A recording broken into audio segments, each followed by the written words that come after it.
निभाएंगे ना, शंकराचार्य तो अपनी जिम्मेदारी भी तो निभाएंगे ना। शंकराचार्य की भी तो कोई जिम्मेदारी होती है क्या? उनके लोगों ने वहां पर बैरिकेड्स को तोड़ने का काम किया, इसकी जिम्मेदारी कौन लेगा भाई? शंकराचार्य के साथ क्या अनिष्ट कर दिया इन लोगों ने? जब शंकराचार्य प्रशासन के साथ किसी भी प्रकार का संबंध बनाना नहीं चाहता तो प्रशासन क्या करेगा? जब प्रशासन वहां आग्रह कर रहा है कि आपको कुछ विशेष सुविधाएं दी गई हैं, उसके अनुसार आप काम करो, लेकिन उनका अहंकार उन पर हावी है। और भैया देखिए, शंकराचार्य की जहां तक बात है, जब तक किसी भी शंकराचार्य का पट्टाभिषेक नहीं होगा वो सर्वमान्य नहीं है।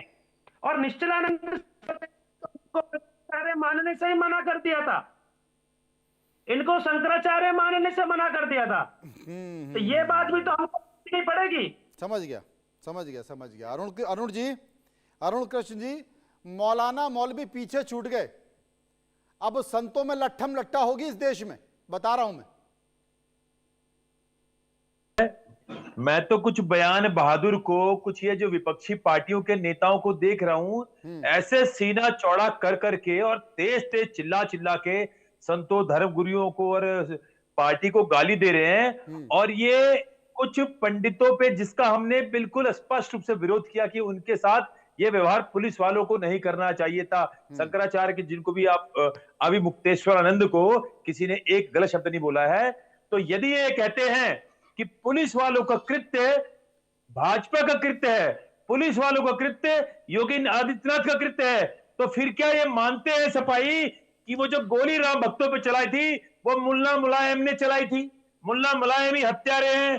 क्या ये मानते हैं कि जो 20 वकील राम मंदिर के खिलाफ कांग्रेसी, वो एक विधर्मी कपिल सिब्बल नाम का विधर्मी जो खड़ा था हमारे राम मंदिर के खिलाफ, तो क्या ये मानते हैं कि वो जो 20 वकील थे वो कांग्रेस ही खड़ी थी राम मंदिर के विरोध? यदि ये दोनों बातें मानते हैं कि कांग्रेस राम मंदिर के विरोध में खड़ी थी, वकील नहीं, ये मानते हैं कि अयोध्या में जो गोली मारी गई राम भक्तों को, उनके पेट पे बालू बांध बांध के सरयू में फेंका गया, तो ये मुल्ला मुलायम ने फेंकवाया, यदि ये दोनों बातें मानते हैं तब ये बात माने कि जो पुलिस वालों ने उन ब्रह्मचारियों के साथ, सन्यासी बच्चों के साथ जो दुर्व्यवहार किया, उनके साथ मारपीट करी, वो योगी आदित्यनाथ की, यदि वो मानते हैं। दूसरी बात, ये जितने भी नेता विपक्षी आ रहे हैं भिंडी गठबंधन के, इनसे मैं एक बात पूछना, पहले तो मैं विरोध करता हूं आपका चैनल का भी और सभी चैनलों का।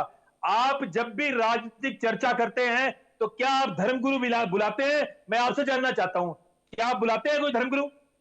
जब भी कोई राजनीति पे चर्चा होती है तो श्रीमान जी, मैं आपका नाम भूल रहा हूं मनोज जी, क्या आप कोई धर्मगुरु बुलाते हैं? तो आप हमारे धर्मगुरु के चर्चाओं पे, धर्म के चर्चाओं पे इन राजनीतिक पार्टियों को क्यों बुला रहे हैं? इनको बोलने का अवसर क्यों दे रहे हैं? हमने इसलिए बुलाया है, हमने इसलिए बुलाया है कि आपने अपने वक्तव्य में इन्हीं राजनेताओं को लपेटा है।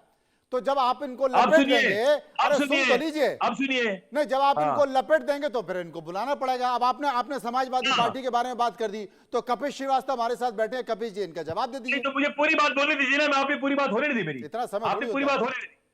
एक बात, एक लाइन और जोड़ूंगा इसके अंदर।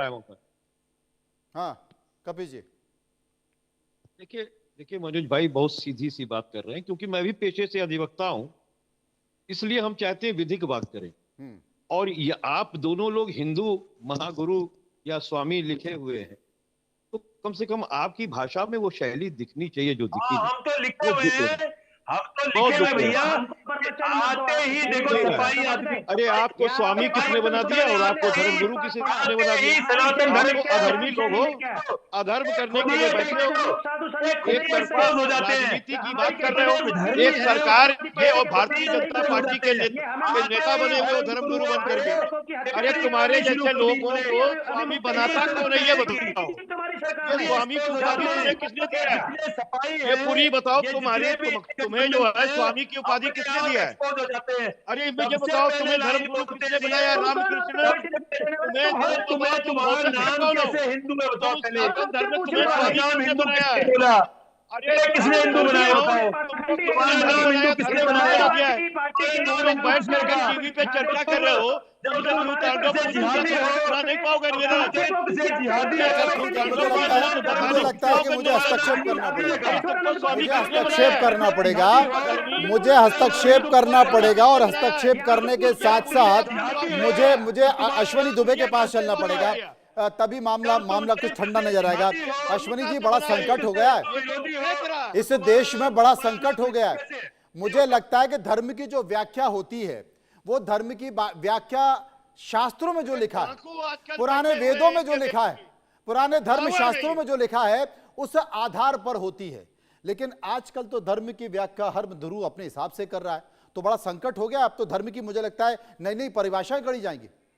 बिल्कुल मनोज भाई, इसलिए देखिए ना, जो जिनको धर्म का बिल्कुल ज्ञान नहीं है वो भी धर्म पर ज्ञान दे रहे हैं।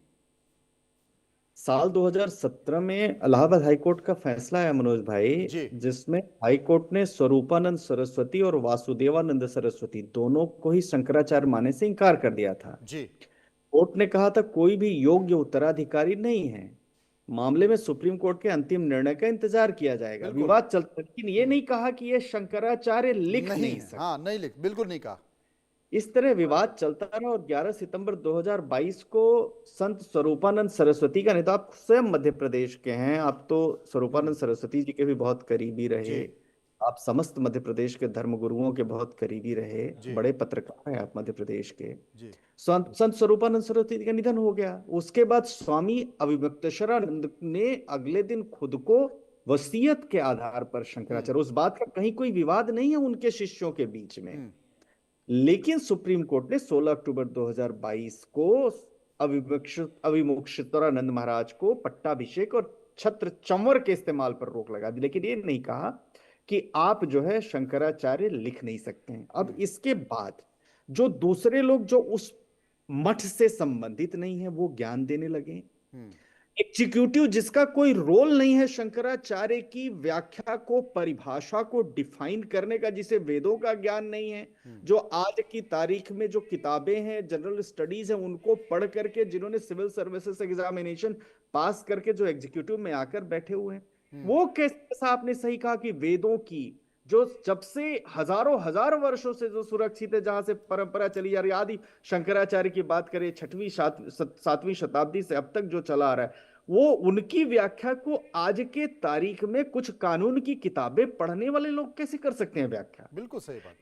आप ये बात समझिए कि पट्टाभिषेक का इस्तेमाल करना और शंकराचार्य लिखना दोनों में अंतर है। और एक बात और, हर मठ की अपनी एक परंपरा होती है, उस मठ को किसी एग्जीक्यूटिव ऑर्डर से रेगुलेट नहीं किया जा सकता। ठीक उसी तरह से जैसे मुलायम सिंह यादव ने 1992 में एग्जीक्यूटिव ऑर्डर के हिसाब से जो माता श्रृंगार गौरी थी उनकी पूजा करने से मना कर दिया, तो आपको कहां से अधिकार हो गया उस एग्जीक्यूटिव ऑर्डर को पास करने की कि काशी विश्वनाथ में माता श्रृंगार गौरी की पूजा नहीं?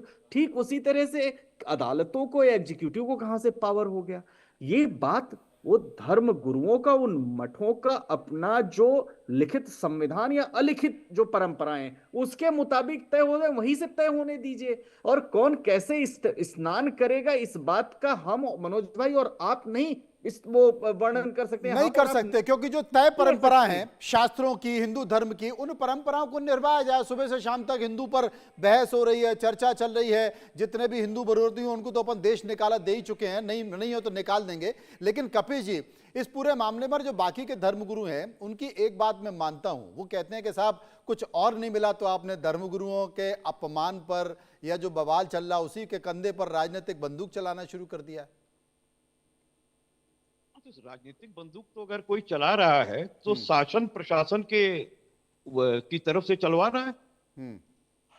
क्या अगर हम सही के साथ खड़े हो रहे हैं, जो हमें लगता है कि हम सही के साथ हैं, उसका कारण भी है, क्या मेला प्रशासन को यह पूछने का अधिकार है कि आप शंकराचार्य हो या नहीं?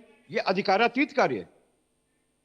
हम तो कहेंगे अमृतानंद सरस्वती जी से कि आप अधिकार परीक्षा रिट डलवाइए इनके साथ, क्योंकि इसकी पूरी कानूनी मजम्मत होनी चाहिए। इन्होंने खेला है कानून के साथ, प्रशासन का जो कार्य नहीं है वो पूछ रहे हैं।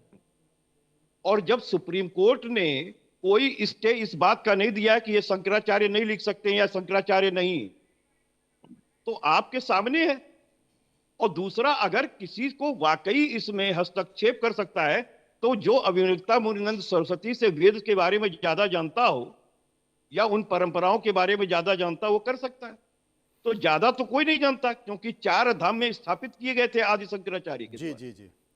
उनमें से जो 3 हैं उनके अलावा किसी को बोलने का अधिकार नहीं। और सबसे बड़ी चीज उनमें से एक ने तो समर्थन करी, और दूसरी जो सबसे बड़ी बात है कि जो स्वयंभू शंकराचार्य हो गए थे, जिसका जिक्र अश्वनी दुबे कर रहे थे, वो भी शंकराचार्य लिखते थे, उनको भी कोई नहीं रोक पाया, उनको भी कोई नहीं रोक पाया। लेकिन मुझे लगता है कि जगत गुरु रामभद्राचार्य ने जो बयान दिया है, वो शायद बयान इस तलखी के कारण दे दिया होगा, क्योंकि शंकराचार्य जी ने एक बार कह दिया था कि भाई व्यास गद्दी से जो प्रवचन दे रहे हैं रामभद्राचार्य, उनको इसलिए नहीं देना चाहिए क्योंकि शास्त्रों में ही लिखा है कि जिनके अंग भंग छिन्न भिन्न हो उन्हें इस तरीके से व्यास गद्दी से प्रवचन नहीं देने पड़ी। तो वो तलखी कहीं ना कहीं बनी हुई थी, इसलिए लपक के रामभद्राचार्य आ गए और उन्होंने शंकराचार्य के इस व्यवहार पर सवाल उठा दिया, सवाल खड़े कर दिए। पूरे देश भर के जितने भी हिंदू समुदाय के लोग हैं, सनातनी हैं, अब वो परेशान हो गए, कंफ्यूज हो गए हैं कि भाई हम करें तो करें क्या, धर्म की कौन सी परिभाषा है, सनातन की ऐसी कौन सी परिभाषा है, उस परिभाषा को हम फॉलो करें, उसके अनुसार चलें, क्योंकि यहाँ तो संत और शंकराचार्य और जगत गुरु आपस में लड़ रहे हैं और इनकी अपनी अपनी धर्म की परिभाषाएं, करें तो क्या करें, बड़ा संकट है। बहुत बहुत शुक्रिया करेंगे सभी लोगों का जो मेरे साथ इस चर्चा में बने रहे। दोबारा से कभी फिर चर्चा करेंगे। अभी तो बहुत कुछ होना बाकी है, क्योंकि हट पर, जिद पर शंकराचार्य बैठे हैं कि उनका अपमान हुआ है, वो आगे जाएंगे।